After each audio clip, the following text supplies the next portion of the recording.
সবাইকে database MySQL কোর্সের 5th লেকচারে ওয়েলকাম।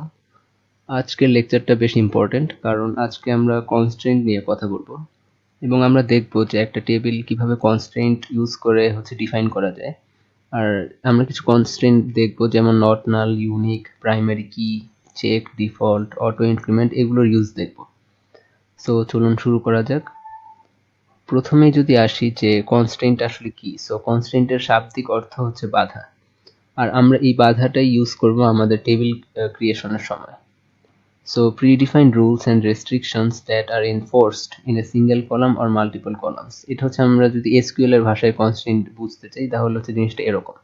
সো আমাদের কিছু কনস্ট্রেন্টের উদাহরণ কিরকম হতে পারে, যেমন the tables ID should start from this, যে এত থেকে আপনার টেবিলের যে আইডি কলামের ভ্যালুগুলো সেগুলো স্টার্ট হতে হবে, এটা একটা কনস্ট্রেন্ট হতে পারে।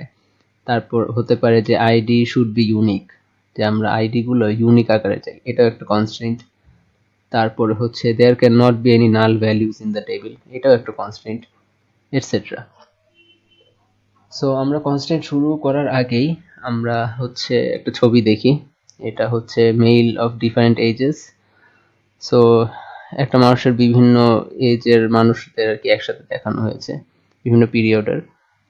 আমরা এতদিন যখন নর্মাল সিম্পল টেবিল শিখেছিলাম তখন আমরা স্কুল ডেটাবেজ ইউজ করেছিলাম উইথ স্টুডেন্টস টেবিল। সেটা বেশ সিম্পল ছিল, সেখানে কোনো কনস্ট্যান্ট ছিল না, খুবই সহজ সরল টেবিল ছিল। সো এখন আমরা একটু লেভেল আপ করব। সো আমরা এখন একটা অফিস ডেটাবেস ক্রিয়েট করে সেখানে হচ্ছে আমরা এমপ্লয়ি টেবিল একটা বানাবো, যেখানে হচ্ছে কনস্ট্যান্ট থাকবে। So that's it. এখন আমরা হচ্ছে টেবিল ক্রিয়েট করব, আর টেবিলের নাম হচ্ছে এমপ্লয়ি টেবিল। এমপ্লয়ি টেবিলের মধ্যে যে কলামগুলো থাকবে সেটা হচ্ছে এমপ্লয়ি আইডি থাকবে, নেম থাকবে, ইমেল থাকবে, কন্ট্যাক্ট, বার্থ ইয়ার, department, rank, class, salary, etcetera column থাকবে। আচ্ছা ঠিক আছে, এটা তো আমরা আগেও আগে যা শিখেছি সেই অনুযায়ী তো আমরা বানাতে পারি, তো সমস্যা নেই।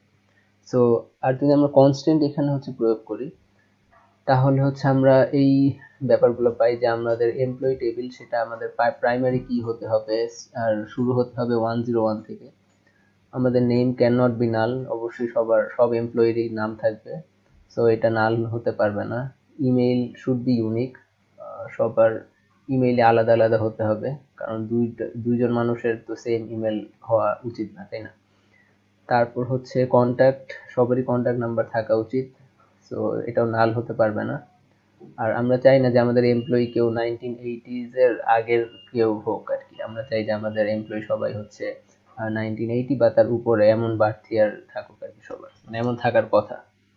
তারপর হচ্ছে আমরা ডিপার্টমেন্ট একটা কলাম থাকবে, সেটার ভ্যালু নাল হওয়া যাবে না, কারণ প্রত্যেকেই কোনো না কোনো ডিপার্টমেন্ট অবশ্যই বিলং করবে। তারপরে র্যাঙ্ক ক্লাস একটা রেখেছি যে এ বি সি, এটার ভ্যালু এ বি অথবা সি হবে এই র্যাঙ্ক ক্লাসে। তারপরে স্যালারি রেঞ্জ করবে হচ্ছে 25,000 থেকে 1 লাখ, এর কমও হবে না বা এর বেশিও হবে না। আর অ্যাড্রেসের বেলায় যদি কেউ অ্যাড্রেস না দিয়ে থাকে তাহলে তার সেখানে আমরা অটোমেটিক ঢাকা হচ্ছে অ্যাড্রেস হিসেবে ইউজ করব। তো যখন একটা কলাম এর ভ্যালু হচ্ছে নাল হতে পারবে না, এরকম যদি একটা কনস্ট্যান্টের আপনি মুখোমুখি হন, সো তখন আমরা আগে যেটা শিখেছিলাম যে নেম, তারপর হচ্ছে সে কলামের ডেটা টাইপ, এটা এটুকু এটুকু লিখলেই হয়ে যেত। বাট এখন হচ্ছে যেহেতু আমাদের নাল হতে পারবে না, সো আমাদের এর সাথে নট নাল এই জিনিসটাও অ্যাড করে দিতে হবে।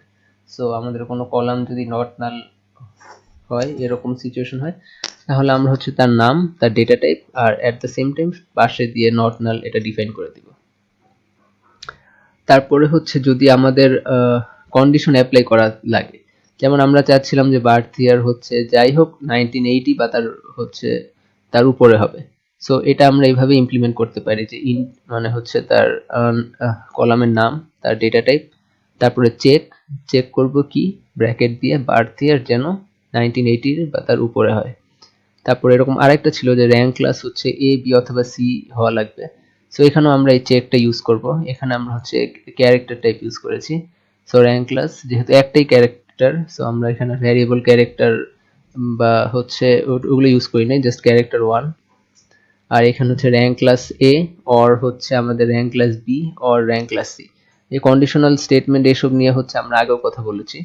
বাট ওটা ছিল হচ্ছে আপনার ডেটা ম্যানিপুলেশনের সময়। বাট এখানে হচ্ছে আপনি আগে এই টেবিলটা ক্রিয়েট করার সময় যখন আপনি এরকম কন্ডিশনগুলো অ্যাপ্লাই করবেন তখন আপনার এরকম একটা সিনট্যাক্স ইউজ করা লাগবে।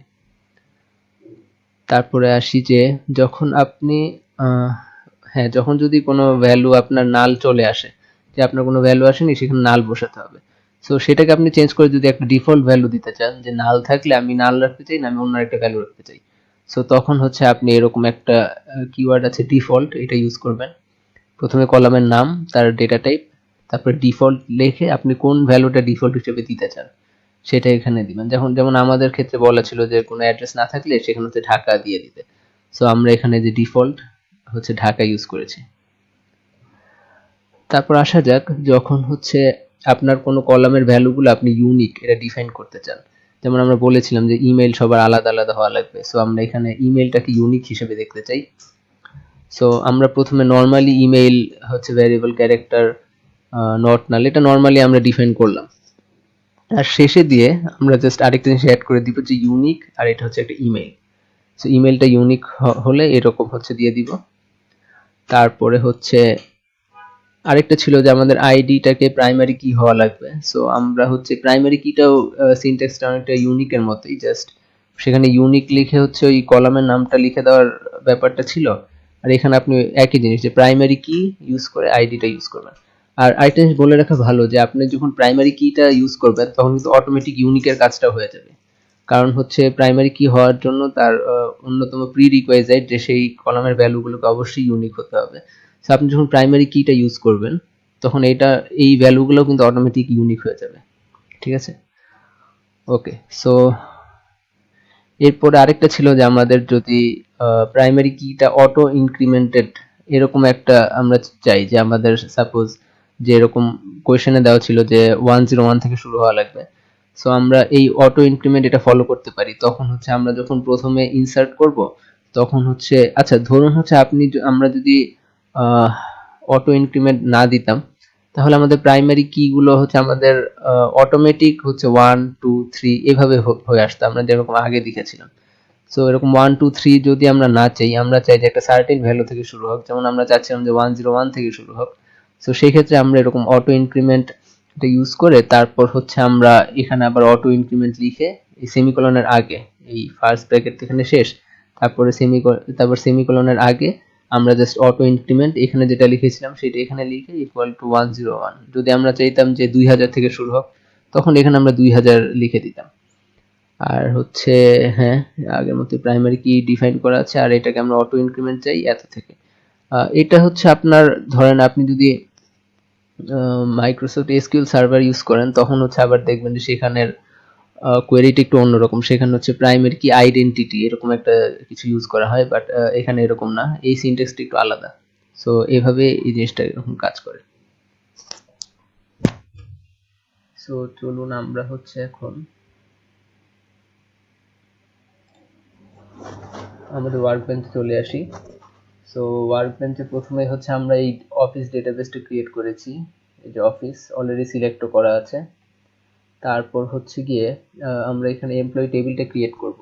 একটু দেখি টেবিলটা ক্রিয়েট করা আছে নাকি, আছে না।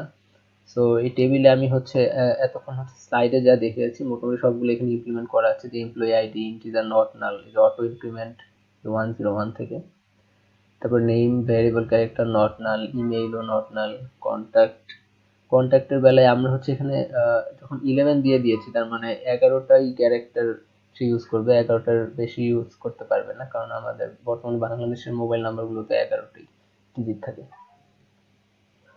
সো হচ্ছে এখানে একটা ডাউন সাইড আছে যে কেউ যদি একটু কম ভ্যালু দিয়ে দেয় তাও সে অ্যাকসেপ্ট করবে। সো এটার ক্ষেত্রে আপনি কিভাবে আপনার ওই চেক বা হচ্ছে অন্য কিছু অ্যাপ্লাই করতে পারেন সেটা আপনারা নিজেরা ট্রাই করবেন। ওকে, আচ্ছা। তারপর বার্থ ইয়ার, যে ইন্টিজার এখানে চেক করতেছি যে 1980 বা তার উপরে কিনা। ডিপার্টমেন্ট ও নট নাল। র্যাঙ্ক ক্লাস আগেও দেখেছিলাম যে এ অথবা বি অথবা সি। স্যালারি, স্যালারি রেঞ্জটা এরকম দেওয়া আছে যে 25,000 বা তার বেশি অথবা হচ্ছে 1 লাখের কম, সমান বা তার কম। এন্ড অপারেটর ইউজ করা হয়েছে। তারপর হচ্ছে এখানে অ্যাড্রেস দেওয়া আছে যে ডিফল্ট, তারপরে ঢাকা। আর ইমেইল আমরা ইউনিক চেয়েছিলাম, কন্ট্যাক্ট টু ইউনিক। ওকে, আর প্রাইমারি কি হচ্ছে এমপ্লয়ি আইডি। সো এটাই, এখন আমরা টেবিলটা এক্সিকিউট করি। ওকে, ঠিক আছে, এমপ্লয়ি টেবিল আমাদের হয়ে গেল। তো আমরা এখানে একটা ভ্যালু ইনসার্ট করি। আর এখানে যখন আপনারা খেয়াল করবেন যে ইনসার্ট ইনটুর পরে আমি কিন্তু ডাইরেক্ট হচ্ছে ভ্যালুজ ইউজ করিনি, আমি এবার কলামের নাম লিখে দিয়েছি। এর একটা ভালো কারণ হচ্ছে আমাদের যখন অনেকগুলো, যেমন আমাদের এই টেবিলের ক্ষেত্রে কিন্তু অনেকগুলো কলাম, আমাদের একটা ট্র্যাক রাখারও ব্যাপার আছে যে আমরা সিরিয়াল ওয়াইজ হচ্ছে ঠিকমতো কলামের ভ্যালুগুলো বসাচ্ছি কিনা, বা উল্টাপাল্টা হয়ে গেল কিনা। সো এটা মেক শিওর করার জন্য যদি আমরা আমাদের কলামের নামগুলো হচ্ছে ইউজ করি, নামগুলো দেওয়ার পরে ভ্যালু লিখি, তাহলে আমাদের নিজেদেরও ট্র্যাক রাখতে ইজি হবে। যেমন আমি হচ্ছে এখানে দেখি, আচ্ছা প্রথমে আমার নেম লিখতে হবে, তারপরে ইমেল, তারপরে কন্ট্যাক্ট, তারপর বার্থ ইয়ার। এটা আমার নিজের সুবিধার জন্যই আমি ইউজ করতে পারি।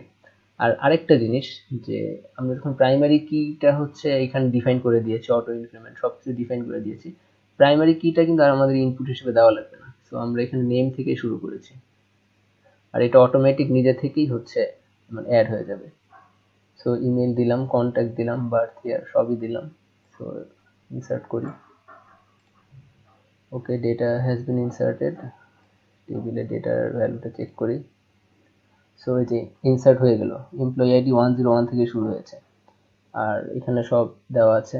ওকে, সো আরেকটা কোয়েরি, যে এইখানে হচ্ছে আমরা ইনসার্ট করতেছি উইদাউট অ্যাড্রেস।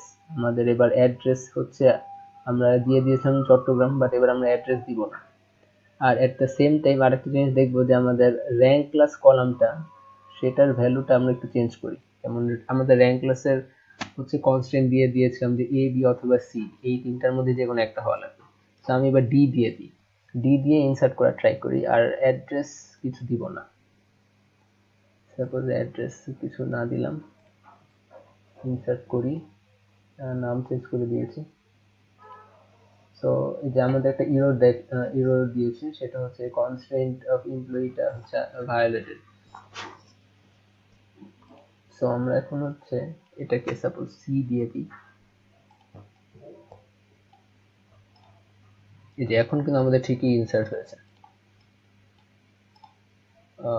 হ্যাঁ, এই যে সেই সবকিছু ইনসার্ট হয়েছে, আর আমরা কিন্তু তার কোনো অ্যাড্রেস দেই নেই। সো সে অ্যাড্রেস হিসেবে নাল পেয়েছিল, আর নাল পেলে সে ডিফল্ট হিসেবে সে অ্যাড্রেস ঢাকা ইনসার্ট করে দিয়েছে। সো এটাই, এখন হচ্ছে আমরা দেখবো হচ্ছে সাপোজ একটা ডুপ্লিকেট কলাম, যে আমরা অনেকখানে দিয়ে দেখেছি যে আমরা ইউনিক ইমেল চাই বা ইউনিক কন্ট্যাক্ট নাম্বার চাই, এরকম এমপ্লয়ি যাচ্ছে। সো সাপোজ আমাদের আরেকজন এমপ্লয়ি, সাপোজ তার নাম চেঞ্জ করে দিই, সাপোজ তুহিন।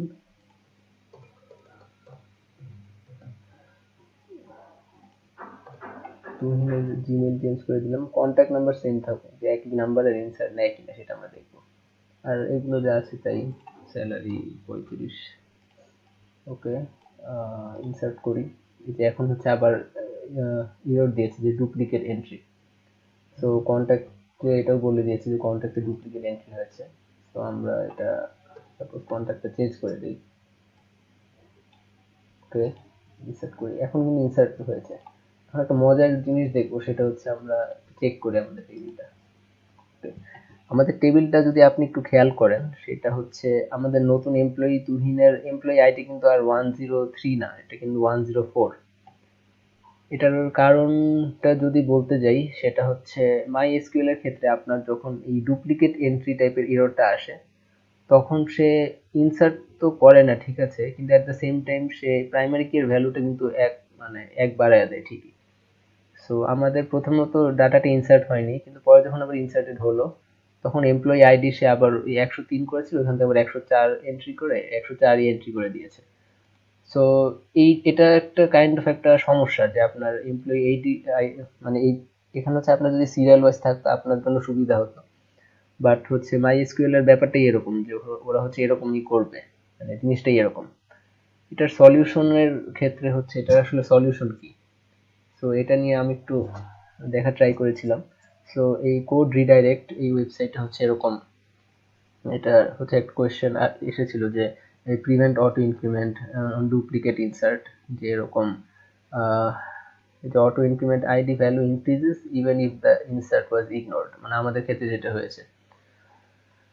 সো এটার কিছু অ্যান্সার দিয়েছে অনেকে, তার মধ্যে হচ্ছে একটা অ্যান্সার এরকম ছিল যে you could set the InnoDB auto inc lock mode config option to 0 for traditional auto increment lock mode. So এই জিনিসটা করলে হয়তো আপনার এই প্রবলেমটা সলভ হবে, যে হয়তো তখন 103 হিসেবেই সে ইনসার্টেড হতো। আরেকটা জিনিস লিখে দিয়েছে যেটা আই থিঙ্ক ইম্পর্টেন্ট, যে that said you should not depend on the auto increment IDs being consecutive in your application. আমরা হচ্ছে আমাদের এটা নির্ভর করা উচিত না যে আমাদের এই অটো ইনক্রিমেন্টের ক্ষেত্রে আমরা সবসময় ইনক্রিমেন্টেড সিরিয়াল ওয়াইজ ভ্যালুই পাবো, এটা আমাদের আসলে কি বলে আমাদের এটার উপর ডিপেন্ড করা উচিত না। দেয়ার purpose is to provide unique identifiers.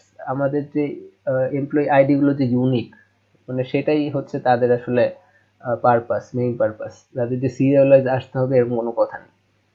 So এরকম একটা পেলাম। তারপরে আরেকটা পেলাম যে মাই এসকিউএল ফোরামস এর মধ্যে, যে হচ্ছে সে চাচ্ছিল যে ইনোডিবি অটো ইনক লক মোড হচ্ছে সে 0 তে সেট করবে। সো তার কিছু অ্যান্সার এরকম ছিল যে, মানে একজন লিখেছে ম্যাথিউ, যে I am running open chart. Open chart কি? ওপেন চার্ট হচ্ছে একটা অনলাইন স্টোর ম্যানেজমেন্ট সিস্টেম। এটা পিএইচপি মাইএসকিউএল ডাটাবেজ ইউজ করে আর এইচটিএমএল ব্যবহার করে। সো ওপেন চার্টের ক্ষেত্রে আচ্ছা, বাকি লেখাটুকু আসি যে when someone buys something from me, I have created an invoice. The invoice numbers don't skip, but the order numbers do skip. তার মানে অর্ডার নাম্বারসটা এখানে হচ্ছে আপনার এই অটো ইনক্রিমেন্ট ফলো করতেছে।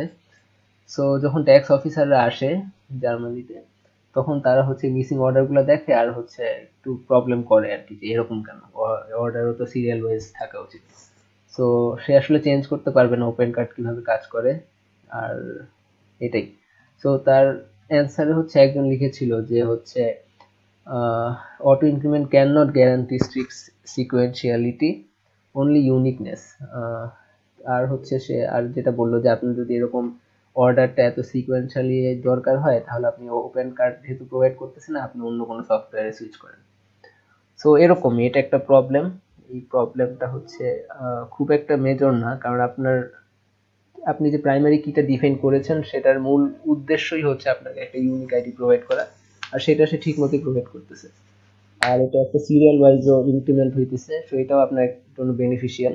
এমনও হতে পারতো যে সে নর্মাল জিবারিশ বিভিন্ন কঠিন টাইপের হচ্ছে আপনাকে প্রাইমারি কি মানে প্রোভাইড করতেছে, ওটা আরো প্রবলেম হইতো। এখানে তাও একটা সিরিয়াল মেনটেন করতেছে, বা আপনি জিনিসটাকে একটা ফরম্যাটে নিয়ে আসতে পারতেছেন। তো এটাও ভালো একদিক দিয়ে। তো আজকের লেকচারটা একটু বেশি বড় হয়ে গেল, but at the end of the day আমরা সব টপিকই মোটামুটি বুঝতে পেরেছি আই হোপ। যে নট নাল, তারপরে হচ্ছে ইউনিক কিভাবে কাজ করে, প্রাইমারি কি এর ব্যাপারটা দেখেছি, চেক দেখেছি, যে আপনি হচ্ছে কন্ডিশনাল স্টেটমেন্টগুলো অ্যাপ্লাই করতে পারতেছেন। তারপর ডিফল্ট দেখতেছি যে নাল ভ্যালু পেলে সে হচ্ছে আপনার একটা ভ্যালু হচ্ছে সে অটোমেটিক দিয়ে দিতেছে। সো এটাও বেনিফিশিয়াল। আর অটো ইনক্রিমেন্টের ব্যাপারটা তো দেখলাম। আর এটাই আজকের লেকচার, এতটুকু ছিল। সবাইকে থ্যাংক ইউ। আবার পরবর্তী লেকচারে আপনাদের সাথে দেখা হবে।